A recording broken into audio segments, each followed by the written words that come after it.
کا خیال رکھتے ہوئے انشاءاللہ ایک پروگرام باقی ہے، اس کے بعد ہم نماز ادا کریں گے۔ میں مدرسہ حاضہ کی ایک طالبہ فاطمہ کو بلا رہا ہوں، وہ آئے اور اپنا پروگرام پیش کریں۔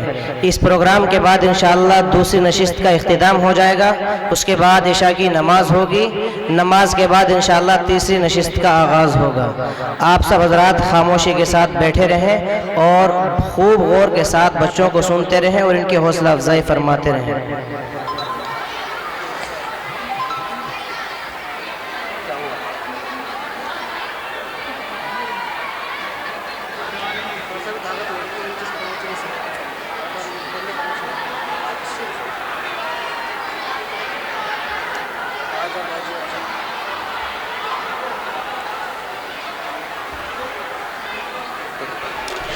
السلام علیکم نحمده ونصلی علی رسولہ الکریم اما بعد فاعوذ باللہ من الشیطان الرجیم بسم اللہ الرحمن الرحیم فلا تقل لهما اف ولا تنہرهما وقل لهما قولا کریما صدق اللہ العظیم۔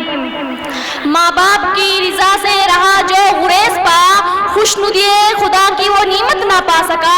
کتنا ہے بد نصیب وہ کتنا ہے نامراد، جو مفت میں ملی ہوئی جنت نہ پا سکا۔ معزز سامعین اکرام اور حاضرین مجلس، میں اپنی معروضات کا آغاز اس واقعے سے کرنا چاہتی ہوں جس کو سن کر رحمت عالم صلی اللہ علیہ وسلم بھی رو پڑے۔ ونس اپون اے ٹائم نبی کریم صلی اللہ علیہ وسلم کے پاس ایک بندہ نامراد آیا جو اپنے باپ کی شکایت کرنے لگا کہ وہ جب بھی چاہتے ہیں میرا مال لے لیتے ہیں۔ سرکار دو عالم صلی اللہ علیہ وسلم نے اس آدمی کے باپ کو بلایا، لاٹھی ٹیکتا ہوا ایک بوڑھا شخص حاضر ہوا۔ آپ نے اس شخص سے تحقیق کرنا شروع فرمائی۔ اس نے کہنا شروع کیا، اے اللہ کے رسول، ایک زمانہ تھا جب یہ کمزور اور بے بس تھا، مجھ میں طاقت تھی، میں مالدار تھا اور یہ خالی ہاتھ تھا، لیکن میں نے کبھی اسے اپنی چیز لینے سے نہیں روکا، اور آج میں کمزور ہوں، یہ تندرست و قوی ہے، میں خالی ہاتھ ہوں اور یہ مالدار ہے، اور یہ اپنا مال مجھ سے بچا بچا کر رکھتا ہے۔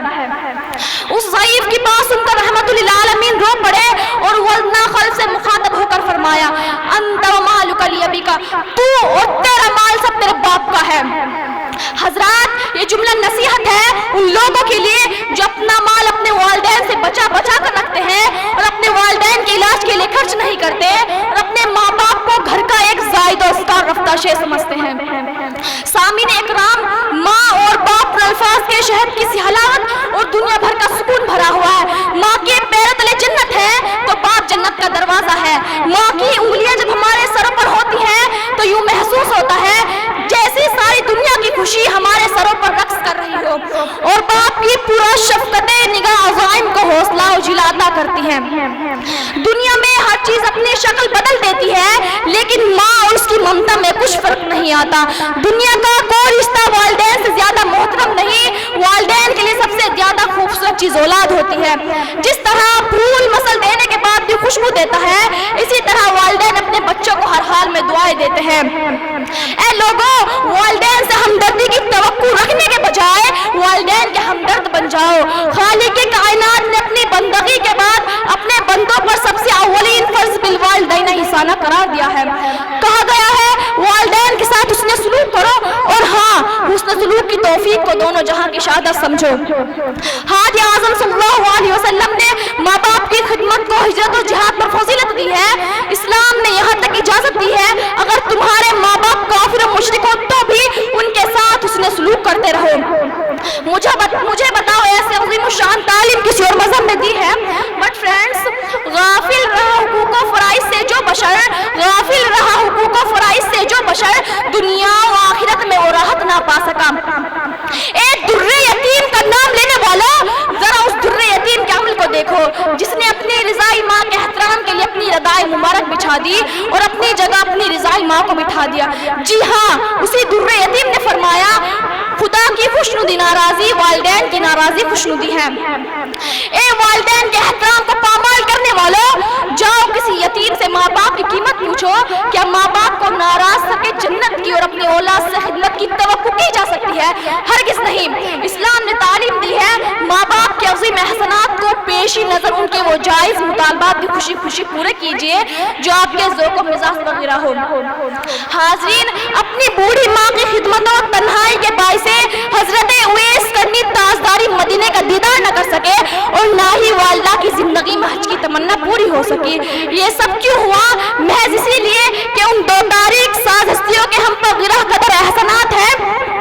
قرآن نے والدین کے ساتھ اس نے سلوک کی تاکید کرتے ہوئے خصوصیت کے ساتھ ماں کے پہم دکھ اٹھانے اور کٹھنائیاں جھیلنے کا نقشہ کھینچا ہے۔ کہا گیا ہے جانثار ماں باپ کے مقابلے میں تمہاری خدمت اور سلوک سے کچھ زیادہ ہی مستحق ہے۔ بٹ فرینڈز، آج ہماری ماں کو اپنے بیٹوں سے کچھ زیادہ ہی شکایت ہے۔ آج کا نوجوان دیکھ کر چشمے سیاہ زلف بتا، دیکھ کر چشمے سیاہ زلف بتا بھول جاتا ہے شہادت مندیاں۔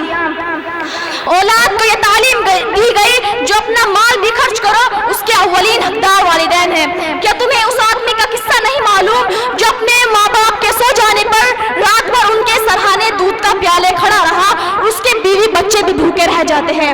یہ تو والدین کا ادنا سا بھی حق ادا نہیں ہوا۔ جس نے نہ ماں کا حق محبت ادا کیا، جس نے نہ ماں کا حق محبت ادا کیا، وہ چین تک قیامت نہ پا سکا۔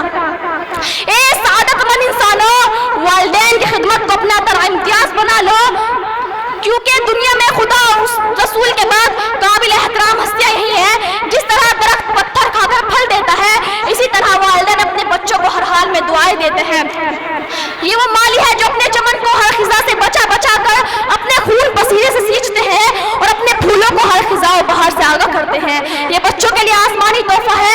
حضرات، ہماری آنکھوں کے سامنے ان کا باعث رحمت نہیں بلکہ باعث رحمت ہے، تو کیوں نہ ہم ان کی زندگی ہمارے لیے غیر مترقبہ ہے، تو کیوں نہ ہم ان کی قدر و عظمت کو دل و جان سے ایکسپٹ کریں۔ اے فاطمہ، ماں باپ کے سائے کی ناقدری نہ کر، اے فاطمہ، ماں باپ کے سائے کی ناقدری نہ کر، دھوپ کاٹے گی بہت جب یہ شجر کٹ جائے گا۔ وآخر دعوانا ماشاءاللہ